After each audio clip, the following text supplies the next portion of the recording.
Assalamualaikum warahmatullahi wabarakatuh.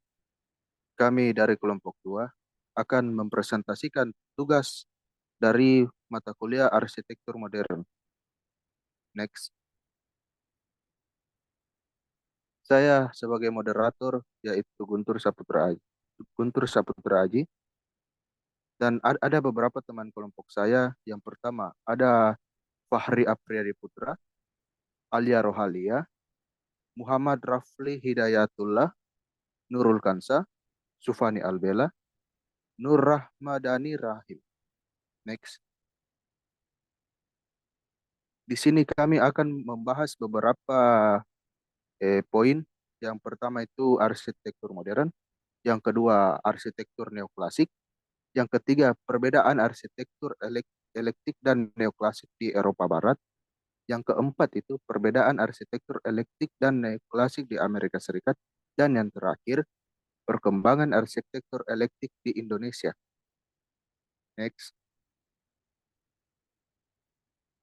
Ya, materi pertama akan dibawakan oleh teman saya yaitu Sufani Albela. Dipersilahkan. Baik, terima kasih atas kesempatannya. Di sini saya akan membahas tentang arsitektur modern eklektik, yang di mana arsitektur modern eklektik merupakan aliran arsitektur yang muncul pada abad ke-19 sebagai respon terhadap kaku dan formalisme aliran arsitektur sebelumnya. Aliran ini mengedepankan kebebasan berekspresi dengan memadukan berbagai gaya dan elemen arsitektur dari periode dan budaya yang berbeda. Nah, beberapa contoh dari penerapan arsitektur modern eklektik yang ada saat ini yaitu stasiun karet api Chhatrapati Shivaji Maharaj Terminus, Hotel Raffles, Singapura, Gedung Merdeka, Bandung. Selanjutnya saya berikan ke moderator. Baik, terima kasih atas pembawa materi yang pertama. Selanjutnya pembawa materi yang kedua itu Muhammad Fari. Dipersilahkan. Baik, langsung saja. Karakteristik arsitektur modern eklektik. Penggabungan berbagai gaya.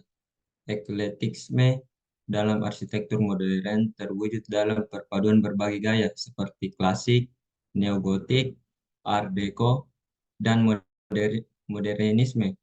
Kebebasan berekspresi arsitek eklektik tidak terikat pada suatu gaya tertentu dan bebas untuk mengekspresikan ide dan kreativitas mereka melalui desain bangunan. Fleksibilitisme dan adaptabilitas eklektisme memungkinkan arsitek untuk merespon kebutuhan dan kontekstualisasi lokal dengan lebih fleksibel.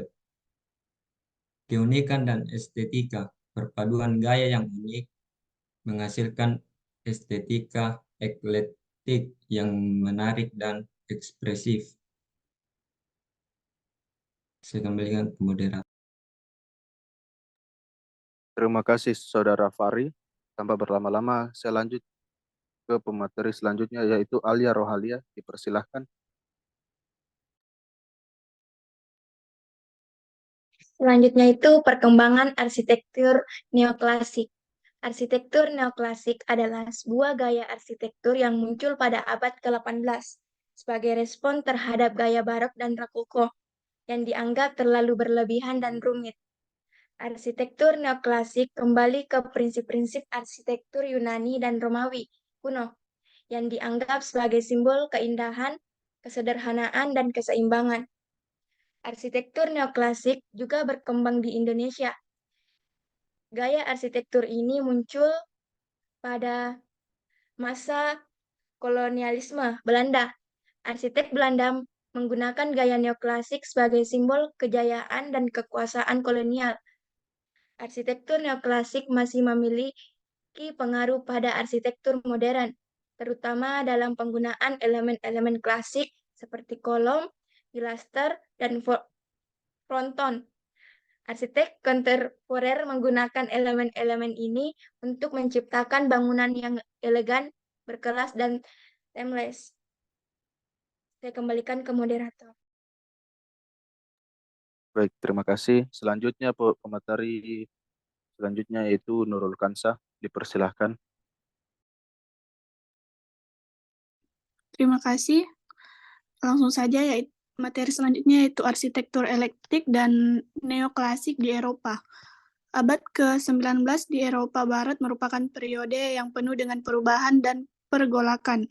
Revolusi industri dan revolusi Perancis membawa perubahan besar dalam berbagai aspek kehidupan, termasuk arsitektur. Dua aliran arsitektur yang menonjol pada masa ini adalah eklektisme dan neoklasisme. Eklektisme lebih bebas dan fleksibel dalam menggabungkan berbagai gaya, sedangkan neoklasisme lebih fokus pada interpretasi dan penerapan prinsip-prinsip arsitektur klasik. Selanjutnya, adapun faktor-faktor yang mempengaruhi arsitektur eklektik dan neoklasik di Eropa, diantaranya yaitu revolusi industri yang meningkatkan kekayaan dan kemajuan teknologi memungkinkan pembangunan bangunan yang lebih besar dan kompleks. Selanjutnya, revolusi Prancis menimbulkan semangat nasionalisme dan pencarian identitas yang tercermin dalam pemilihan gaya arsitektur. Selanjutnya, kolonialisme memperkenalkan budaya dan gaya arsitektur baru dari berbagai belahan dunia. Dan arsitektur eklektik dan neoklasik di Eropa Barat pada abad ke-19 merupakan refleksi dari berbagai perubahan dan pergolakan yang terjadi pada masa itu. Kedua aliran ini menunjukkan kreativitas dan ekspresivitas arsitek dalam merespon kebutuhan dan kontekstualisasi lokal. Terima kasih, saya kembalikan kepada moderator. Baik, terima kasih Saudari Nurul Kansa. Pemateri selanjutnya yaitu Nur Ramadhani Rahim. Dipersilahkan.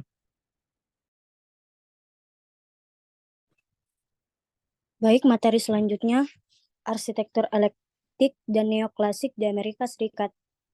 Abad ke-19 di Amerika Serikat merupakan periode yang penuh dengan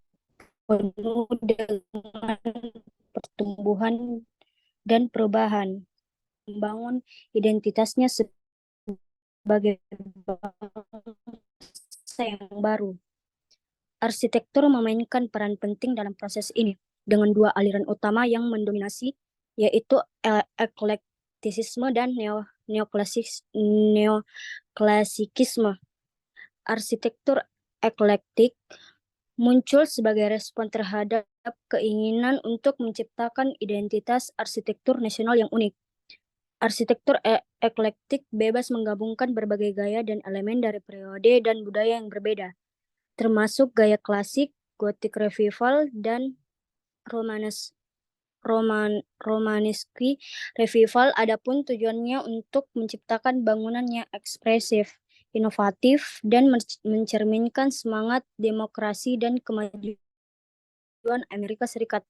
Contoh arsitektur eklektik di Amerika Serikat yaitu gedung Capitol Amerika Serikat karya Washington DC yang menggabungkan gaya arsitektur neoklasikal, barok, dan Renaissance.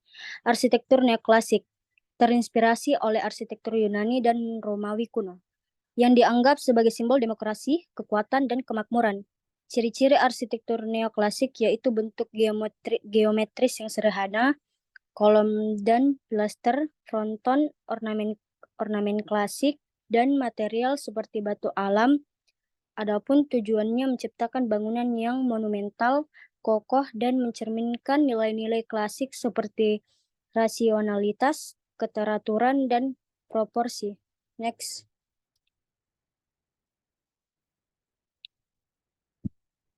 Arsitektur eklektik dan neoklasik di Indonesia. Perkembangan arsitektur eklektik di Indonesia. Arsitektur eklektik di Indonesia berkembang pesat pada masa kolonialisme Belanda. pada abad dan awal abad ke-20. Arsitek Belanda menggunakan gaya-gaya arsitektur neoklasik dan neogotik sebagai simbol kekuasaan dan identitas kolonial, namun juga menggabungkan elemen-elemen dari arsitektur lokal untuk mempermudah asimilasi dan penerimaan masyarakat setempat. Karakteristik arsitektur eklektik di Indonesia. Penggabungan berbagai gaya pada bangunan eklektik di Indonesia biasanya menggabungkan gaya neoklasik, neogotik, dan arsitektur tradisional setempat. Bentuk bangunan eklektik bervariasi dari yang simetris dan monumental atau neoklasik hingga yang rumit dan penuh detail atau neogotik. Material yang umum digunakan antara lain batu alam, batu merah, kayu, dan atap seng. Selanjutnya saya kembalikan ke moderator. Baik, terima kasih telah membawakan materi. Selanjutnya kesimpulan itu akan dibacakan oleh Muhammad Rafli. Dipersilahkan. Baiklah, terima kasih atas kesempatan yang diberikan. Kesimpulannya yaitu abad ke-17 menandai dimulainya masa kolonialisme di mana bangsa-bangsa Eropa seperti Inggris, Spanyol, Prancis, dan Belanda selain berdagang juga menguasai dan menjajah berbagai daerah di Asia, Amerika Latin, dan Afrika. Mereka juga menjajah daerah-daerah kaya sumber daya alam dengan sedikit penduduk seperti Amerika, Australia, dan Selandia Baru, dengan usaha untuk memusnahkan penduduk asli dan menguasai wilayah. Abad ke-19 menandakan era eklektisme dalam arsitektur, di mana terdapat sentimen dan nostalgia terhadap keindahan gaya masa lampau. Arsitektur eklektik di Indonesia merupakan hasil perpaduan antara gaya arsitektur neoklasik atau neogotik yang dibawa oleh Belanda sebagai simbol kekuasaan dan identitas kolonial dengan elemen-elemen arsitektur lokal. Gaya neoklasik sendiri muncul pada abad ke-18 sebagai respon terhadap gaya barok dan rokoko yang dianggap terlalu berlebihan dan rumit. Arsitek neoklasik kembali ke prinsip-prinsip arsitektur Yunani dan Romawi kuno yang dianggap sebagai simbol keindahan, kesederhanaan, dan keseimbangan. Terima kasih, saya serahkan ke moderator. Baik, sekian presentasi dari kami. Apabila ada salah-salah kata dari kami, mohon dimaafkan. Wassalamualaikum warahmatullahi wabarakatuh. Waalaikumsalam warahmatullahi wabarakatuh.